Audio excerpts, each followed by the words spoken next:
Welcome to take help. मैं रोहित और आज हम बात करेंगे प्रधानमंत्री आवास योजना के बारे में। मैंने कब अप्लाई किया, क्या क्या प्रोसेस हुआ और कितने समय बाद मुझे ये प्रधानमंत्री आवास योजना की सब्सिडी मिली। एक एक स्टेप पे एक एक करके बात करेंगे।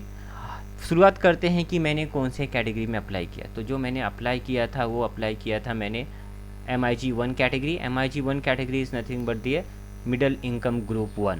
मिडल इनकम ग्रुप 2 भी है जिनका सैलरी ही 6, पहला ये जो MIG 1 है ये बिलोंग करता है 6 to 12 लाख के आसपास जिनकी अर्निंग है उसके लिए।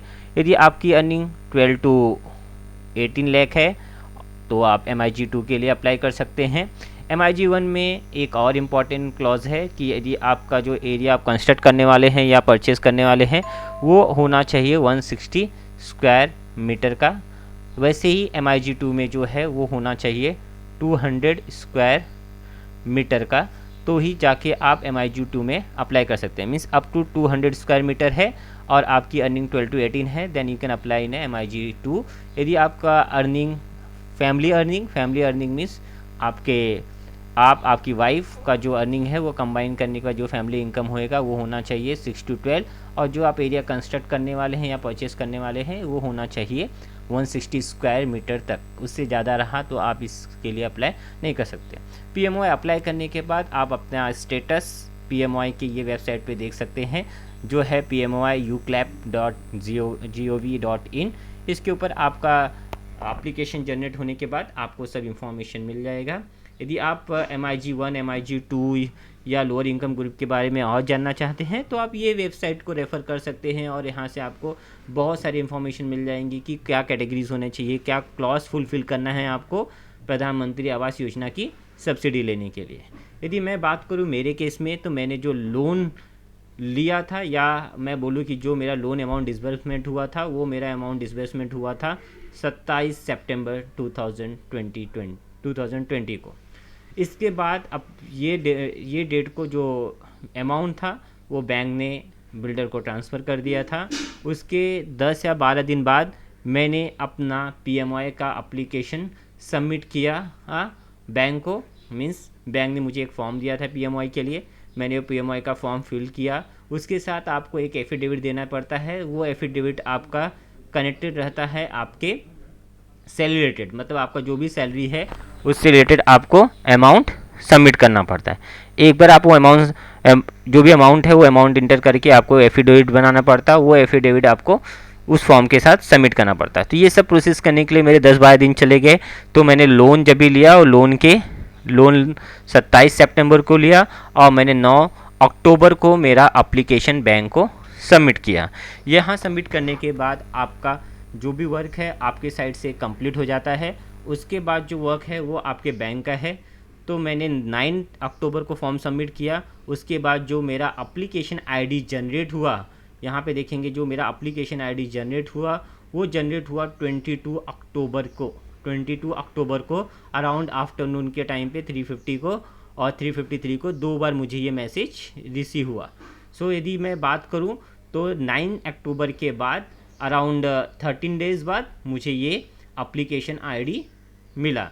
एप्लीकेशन आईडी में होता है क्या है, जो आपने फॉर्म एप्लीकेशन सबमिट किया है बैंक को, बैंक गवर्नमेंट के सेंट्रल गवर्नमेंट के वेबसाइट पे वो डेटा फिल करती है। तो ये ऑटो जनरेटेड मैसेज आपको मिलता है। इसमें आपका एप्लीकेशन आईडी रहता है। ये एप्लीकेशन आईडी के थ्रू आप ये अपना PMOI uclap गवर्नमेंट के साइट पे जाके आप अपना स्टेटस चेक कर सकते हैं। ये मैसेज मिलने के बाद आप कंटिन्यूसली फॉलोअप कर सकते हैं uclap पे। यदि आपका एप्लीकेशन प्रॉपर है, आपने जो डॉक्यूमेंटेशन दिया है वो प्रॉपर है, आपने प्रॉपर इनकम या जो आपने डॉक्यूमेंटेशन प्रॉपर दिया है, तो आपका प्रोसेस नेक्स्ट स्टेप में जाएगा और थोड़े टाइम बाद आपको मिलेगा नया आईडी। लेकिन मेरे केस में क्या हुआ, मेरा पहला एप्लीकेशन आईडी जो मिला वो मिला मुझे 22 अक्टूबर को, लेकिन कुछ 2 महीने बाद मुझे वापस से एप्लीकेशन आईडी का मैसेज आया। वो आया मेरा 27 दिसंबर को और एप्लीकेशन आईडी वही था जो मुझे मिला था यहाँ पे 22 अक्टूबर को। मीन्स मेरा एप्लीकेशन आईडी सेम था बट मुझे वापस से वो मैसेज आया। वो मैसेज आया मेरा 27 दिसंबर को।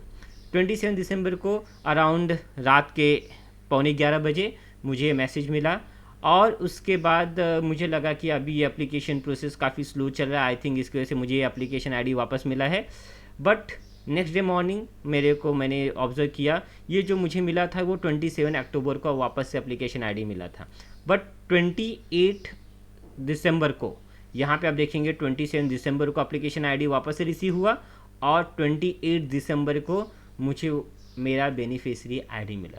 यदि मैं बेनिफिशियरी आईडी की बात करूँ तो ये बेनिफिशियरी आईडी एक ऐसा आईडी है कि यदि आपका सब प्रोसेस कंप्लीट हो गया है, वहाँ से आपकी सब्सिडी अप्रूव हो गई है, रिलीज़ करने के लिए बोल दिया गया है, तो जाके ये आपका सब्सिडी के पहले मिलने से पहले ये बेनिफिशियरी आईडी आपको रिसीव होता है। तो ये बेनिफिशियरी आईडी मुझे रिसीव हुआ 28 दिसंबर को और अराउंड मॉर्निंग 12:30 बजे।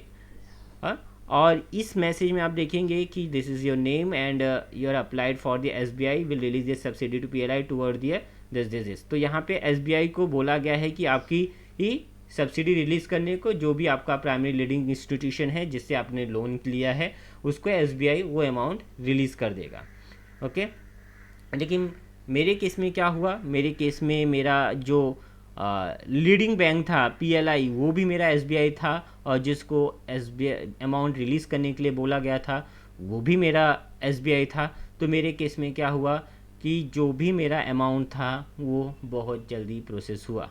यदि मैं आपको यहाँ पे दिखा दूँ तो ये मेरा लोन अकाउंट है। यदि आप देखेंगे तो यहाँ पे 30 तारीख को मेरा PMOI का सब्सिडी क्रेडिट हुआ है। यदि आप वापस देखेंगे तो आपको समझेगा कि मुझे 28 को मेरा बेनिफिशियरी आईडी रिसीव हुआ और 2 दिन के अंदर ही, विद इन द 2 डेज, मेरा सब्सिडी का अमाउंट मेरे होम लोन अकाउंट में क्रेडिट हो गया।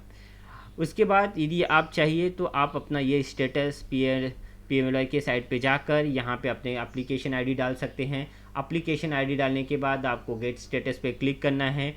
गेट स्टेटस पे क्लिक करने के बाद आपको आपके रजिस्टर्ड मोबाइल नंबर पे एक OTP आएगा, उसको वेरीफाई करेंगे।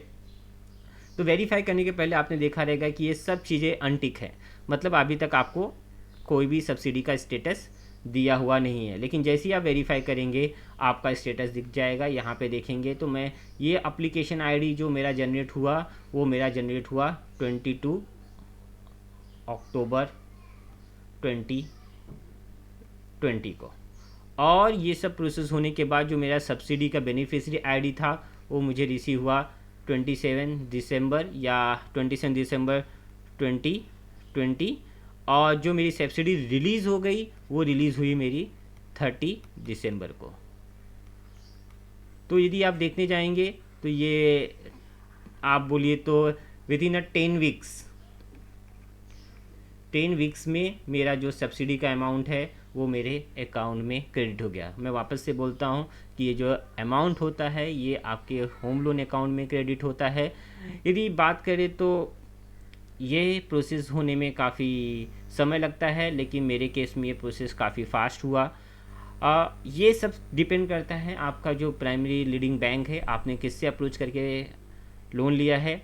बहुत सारे मेरे फ्रेंड हैं जिन्होंने HDFC या अदर बैंक से लिया है, तो उनका लोन लेने के 6 से 8 महीने बाद एप्लीकेशन आईडी जनरेट होने को लगता है।